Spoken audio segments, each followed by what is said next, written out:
berhadapan dengan debt collector, mereka misalnya melontarkan satu ancaman kepada Anda semuanya, itu Anda juga harus mengenali ciri-ciri itu.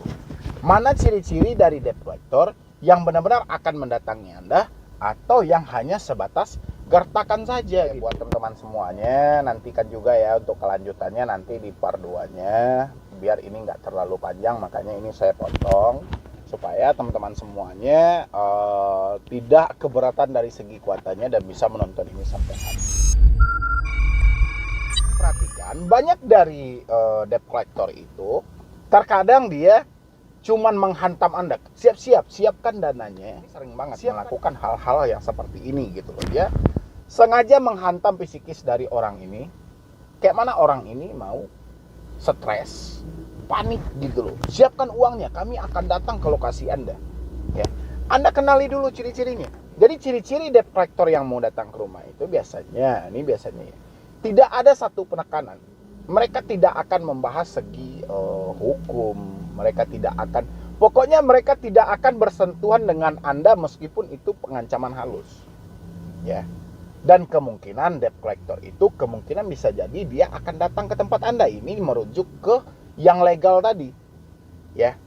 Yang legal tadi ini kita belum bahas ke yang ilegalnya, masih yang legal versi terdaftar ya. Kalau mereka menghantam Anda habis-habisan, misalnya mencaci maki, Anda nggak punya otak, manusia separoh, ini segala macam, maling, penipu, kemungkinan besar itu debt collector tidak akan datang ke tempat Anda gitu loh. Jadi Anda harus kenali ciri-ciri dari debt collector ini gitu loh. Ketika mereka berkomunikasi dengan Anda atau mengingatkan satu hutang Anda, itu dipenuhi dengan amarah, dipenuhi dengan tekanan, dipenuhi dengan ancaman. Kita bisa lihat dari situ bahwa mereka tidak akan pernah datang ke tempat Anda. Ya. Kenapa? Karena mereka juga bingung ini. Kalau mereka sudah melakukan penekanan, mereka telah melakukan pengancaman, mencaci maki, menghina, itu akan membahayakan diri mereka sendiri kalau mereka turun ke lapangan. Ya. Makanya debt collector yang akan turun ke lapangan, debt collector yang akan berkunjung ke tempat Anda itu, mereka tidak akan mau menyinggung psikis Anda ataupun dari segi batin Anda. Mereka pasti ke konteks pokok aja. Hutang ini bagaimana? Ya. Perlukah kami jemput ke sana atau Anda melakukan pembayaran secara online saja? Ya.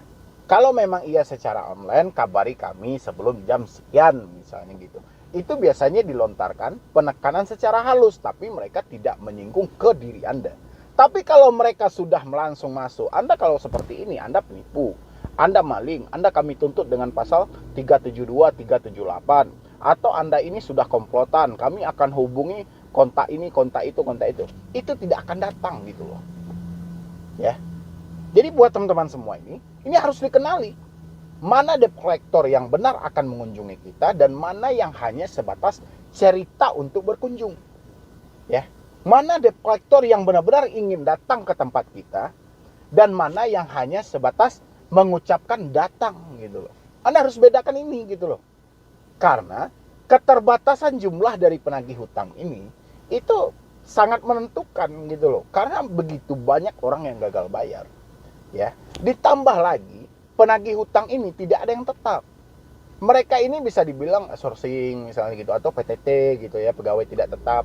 Jadi mereka itu dikontrak misalnya sekian bulan misalnya gitu, atau mereka per tagihan mencapai target berapa orang yang harus dia tagih supaya mereka bisa menjadi pegawai tetap gitu loh. Sehingga debt collector ini berguling setiap hari gitu loh.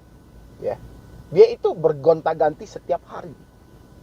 Ya, ini teman-teman semuanya harus dipahami dulu. Jadi kalau semuanya Anda cerna mentah, ketika ada satu ancaman, ketika ada satu desakan, ya, Anda yang panik sendiri gitu loh. Dikit-dikit orang ngancam kami akan datang, Anda sudah beranggapan mereka telah datang ke tempat Anda. Padahal tidak seperti itu, konsepnya tidak seperti itu gitu loh. Kita harus kenali dulu ciri-ciri ini seperti apa. Ya. Begini cara mereka berkomunikasi dengan kita, apakah benar mereka akan datang? Kita timbang dulu. Makanya saya bilangin, gunakan logika gitu loh.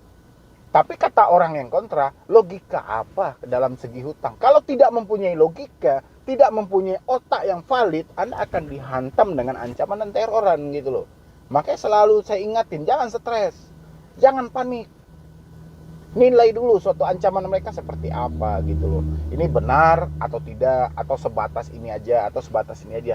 Nilai dulu. Kalau pengalaman kita tidak cukup untuk menilai hal itu, baru kita masuk ke YouTube misalnya, ke Google. Kita cari pengalaman-pengalaman apa sih yang ada di dalam itu. Bukan berarti semua pengalaman bisa juga kita pakai untuk kebutuhan kita ke depan, tidak. Cuman beberapa pengalaman yang hampir mirip sama nggak mungkin gitu loh. Karena setiap permasalahan dari manusia itu tidak ada yang sama, tapi mirip mungkin gitu loh. Ya, tangan kiri dan tangan kanan aja nggak sama ini, cuman mirip gitu loh. Kalau Anda nggak percaya, coba bentangin tangan Anda di situ. Jadi begitu juga permasalahan manusia ini, tidak ada yang sama, cuman mirip. Ya, hampir-hampir mengarah atau hampir-hampir serupa gitu loh.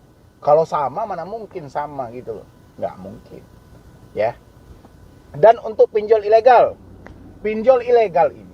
ini tidak akan pernah muncul ke hadapan Anda gitu loh. Saya sudah berulang kali itu. Saya bilangin sama Anda, itu pinjol nggak akan datang gitu loh. Sedangkan yang terdaftar aja berpikir 1000 kali untuk datang, gimana dengan pinjol ilegal? Pinjol ilegal diburu oleh Satgas Waspada Investasi, diburu oleh polisi misalnya. Kayak mana mereka menghadapkan anggota mereka ke tengah publik, sementara mereka segi hukum dan ketahanan hukum mereka tidak ada gitu loh. Ya.